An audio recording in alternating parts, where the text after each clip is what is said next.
Hello, beautiful viewers, dumb thoughts of the cosmos. Prepare to indulge in experiencing sheer bliss, because today I wanted to commence my early review of the Amazon exclusive Marvel Legends Avengers Age of Ultron 4-pack box set, which is comprised of Thor, Black Widow, Bruce Banner, and Hawkeye.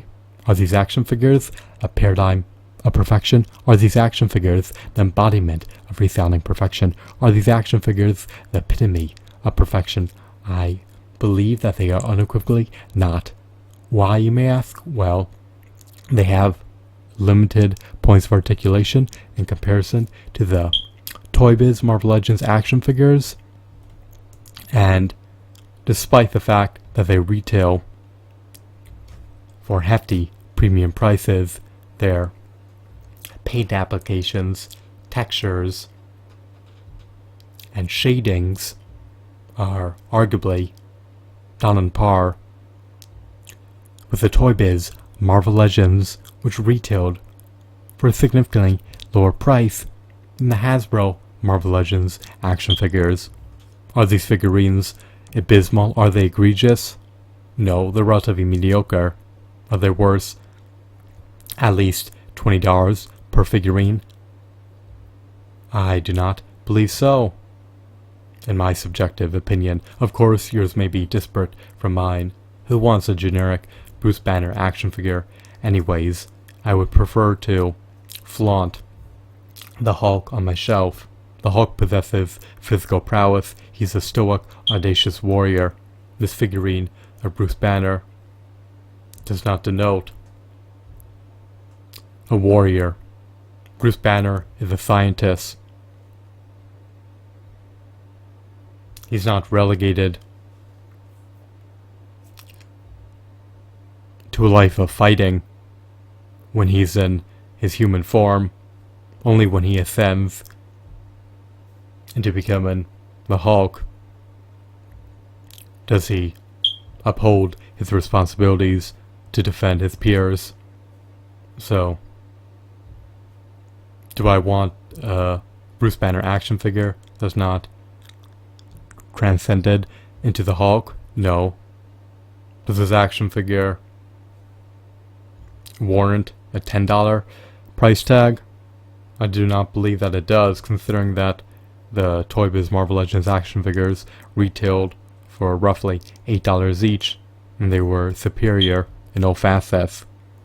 So, this Bruce Banner action figure is relatively disappointing. Is he a reused mold? I do not know. He probably is. Toy Biz spare no expense. Hasbro spares nearly every expense, and they charge significantly more for their inferior action figures than Toy Biz did, so it's just relatively disappointing. This figurine does not appease me. Moving on to the Hawkeye action figure. Again, this action figure seems to be relatively bland, mundane. His appearance emulates his movie appearance, just like the Bruce Banner action figure. I want to see action figures of comic book characters that have visual fidelity to the comic books that they're derived from. I do not want to see movie-based action figures being produced. I detest the movie appearances of these characters, so I detest the Hawkeye action figure as well. Furthermore, he doesn't come bundled with as many accessories as the superior Toy Biz Marvel Legends Hawkeye, so he's disappointing as well. It's an enigma as to whether Bruce Banner even comes bundled with any accessories. He doesn't appear to. What a shame. Next we have the Black Widow. Apparently she has 2 daggers that she can wield, I'm unsure. And her fingers are pre-posed in a semi-clenched fist. I doubt that her fists are fully clenched, but it just is dreadful that these figurines lack articulation in their finger joints. I doubt they have articulation in their toes either. Can they perform an ankle pivot? Maybe. Do they have diaphragm joints? Most likely not. So their articulation is finite. It's not on par with the articulation of the Toy Biz Marvel Legends action figures. But this Black Widow is still not stupendous. Despite her flaws, she resembles Scarlett Johansson in the Marvel Avengers movie. So I'd prefer to purchase the Toy Biz Marvel Legends Black Widow. That is superior in all aspects. This figurine, just like the aforementioned figurines, just looks relatively generic. Is this figurine appalling? Does this figurine denote shoddy craftsmanship? This figurine is not spectacular. She's not remarkable.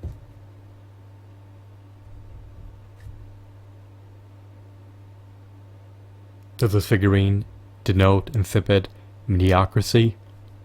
Possibly.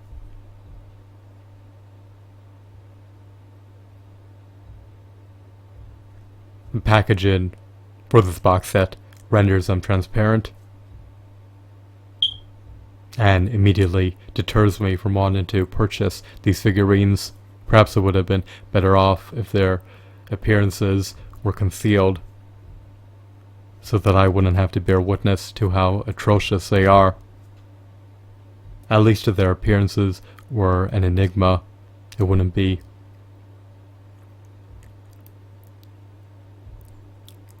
that much of a deterrent to purchase them than it is to discover that their appearances are mediocre at best. Next we have the Thor.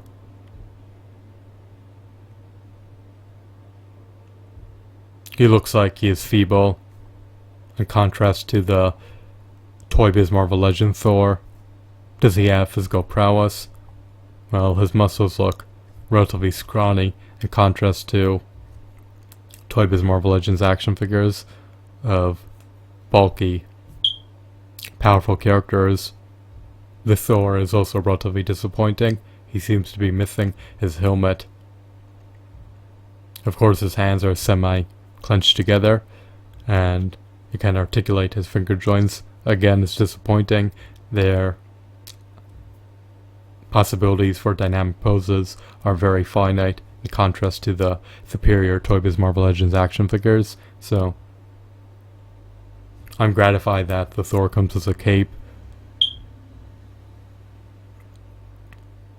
I do like the idea that they come with some accessories, but for at least $80, these figurines do not merit their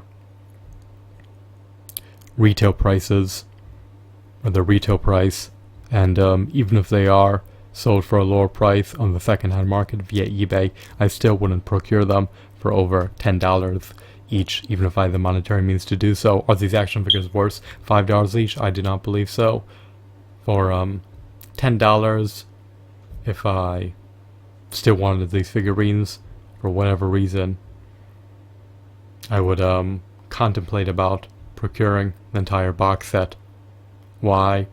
Well, for $2.50 each, you'd be able to obtain relatively mediocre figures that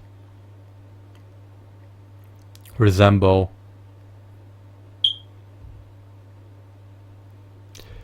movie appearances of the Avengers.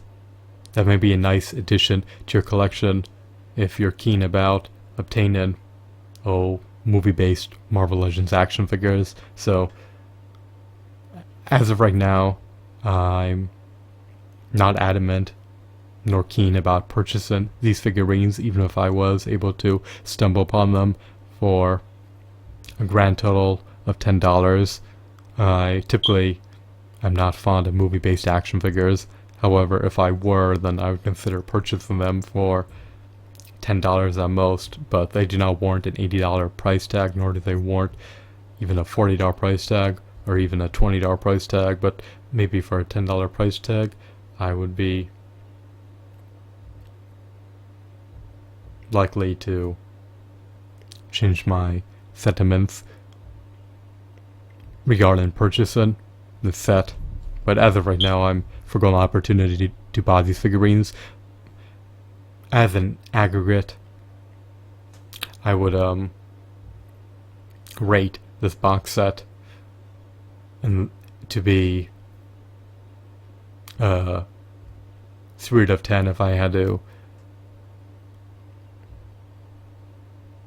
summarize my thoughts about these figurines in the form of a quantitative score. Now, why'd I rate them to be a 3 out of 10? You may ask. Well, they're not up to par with the Toy Biz Marvel Legends figurines. Their appearances are not as stupendous as the comic book appearances of the characters, and they have very limited articulation in contrast to the Toy Biz Marvel Legends action figures. These figurines are likely reused molds. These figurines have relatively mediocre paint applications, relatively mediocre textures, relatively mediocre shadings. They are overpriced and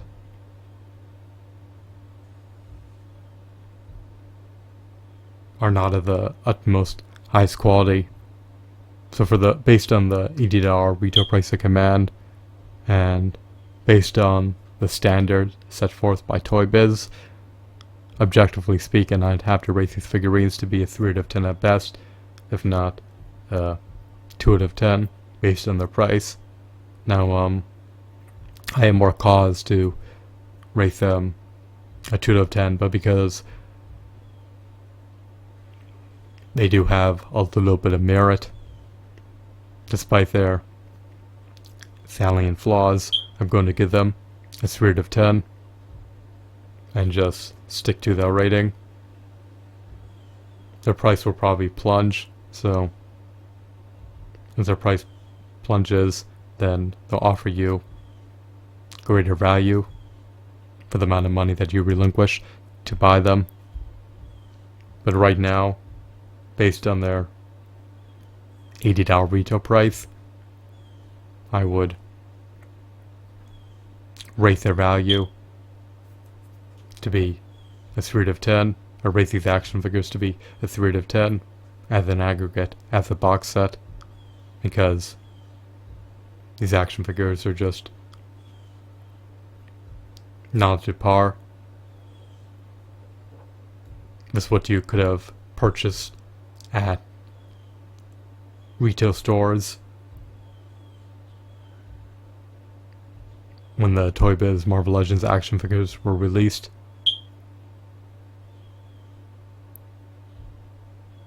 So, that's everything I wanted to